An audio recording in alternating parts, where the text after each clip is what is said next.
Ourense, ¿no?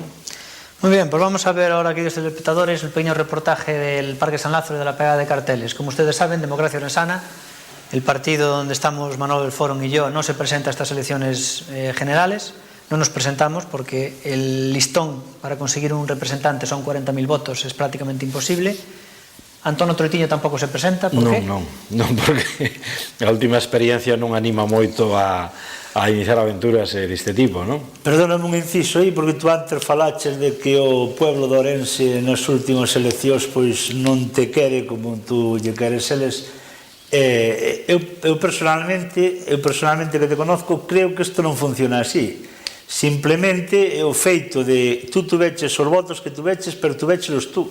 Sí. Que a nivel personal, o sea, se tú ter 2.000 votos, 2.000 personas que te siguen en Ourense, a nivel personal é muchísimo. Sí. Quería ver eu a Alex, ou quería ver eu ao Francisco Paco el Triste primero de España, de Ourense, por libre, buscando votos aquí na cidade de Ourense, a ver cuántas personas terían apoio. Eu creo que nin a familia. Mira, sinceramente, entonces, o sea, non é por halagarte, non? Pero creo sinceramente que os nosos votos, por exemplo, que nos tuvemos aí máis ou menos, os teus son realmente de personas que creeron en nós como personas, porque non temos un aparato político que dispoña.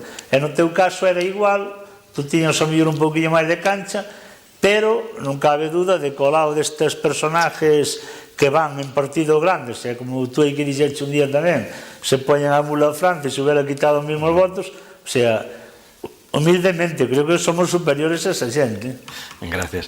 Había unha anécdota que iba a contar de que unha vez un partido político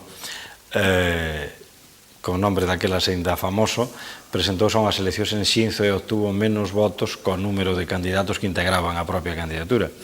E eu teño a certeza de que se algún dos candidatos de Ourense se presenta encabezando unha candidatura independiente, ter que xuntar 27 nunha lista, eu teño moitas dudas de que bueno, houbera obtido os 27, ainda que se poda ser alcalde. É demais, se a democracia fora realmente con listas abertas, como tiña que ser, escoller as personas, seguramente na lista onde os colocan eles tampouco saldría. Tampouco. Sí, pero fíjate, se foran listas abertas, é certo que sería o mellor sistema, pero a xente, tú sabes que os partidos teñen personas fixas, o chan que lle chaman, que é xente que sempre vota o mesmo partido, non? Sí, sí. Sempre vota o PP ou o PSOE ou o BNG. Se foran listas abertas, eu penso que o 80% da población votaría cruz todas do mesmo partido. Sí, pero mira, produciríase unha circunstancia distinta, en todo caso que eu creo que pretendía apuntar Manolo, é a seguinte: se houbera listas abertas, se houbera 27 candidatos do PSOE, non sería nada sorprendente que o que iba no número 26 sacaran máis votos co actual alcalde, por exemplo. É dicir, podíase dar a circunstancia de que podían encabezar a lista pero non ser o candidato máis votado e, por tanto, non ser alcalde. Eu que non son nada partidario dos Estados Unidos, sin embargo, teño que admitir que nos procesos electorales nos dá leccións tremendas de democracia. É dicir, mire usted, nestes momentos un señor de color marrón pois está sendo capaz de arrollar a unha candidata que a mí me parece unha candidata interesante e, bueno, con unha moi boa posición de partida. Isto aquí en Ourense sería impensable, claro, porque a partir de aí perdería o dominio total e absoluto das parcelas de poder que se ocultan detrás dos partidos políticos.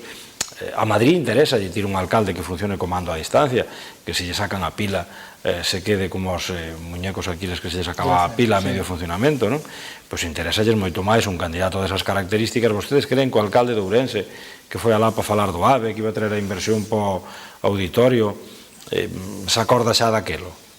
Non saben, non se acordan que fecha foi, entre outras cousas, nin a que foi exactamente, pero en todo caso, se se lle ocurre dicir algo, desconéctano, apágase e xa non hai ningún problema con il. El outro día contaron de Estados Unidos indudablemente, democráticamente, está años luz, lo que en ese sentido que decías tú, pero también allí en todos los sitios se cuecen habas y contaban las trampas también que se hacen allí para dar, hombre, o sea, en todos los sitios, ya te digo.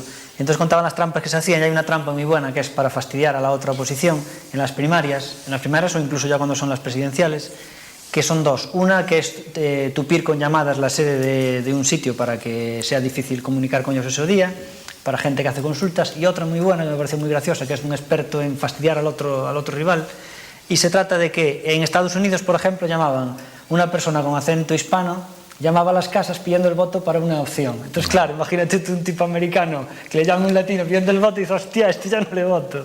Que está moi cachondo, non?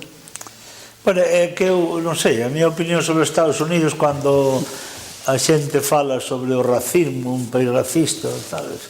E sinceramente, o sea, o que eu teño visto sempre é outra cousa, sacando o cargo de presidente do país, que ten que ser un nacido ali, e ali ves que hasta os altos cargos máis altos da xusticia ou dos ministerios están ocupados moitas veces por xente que nin naceu ali.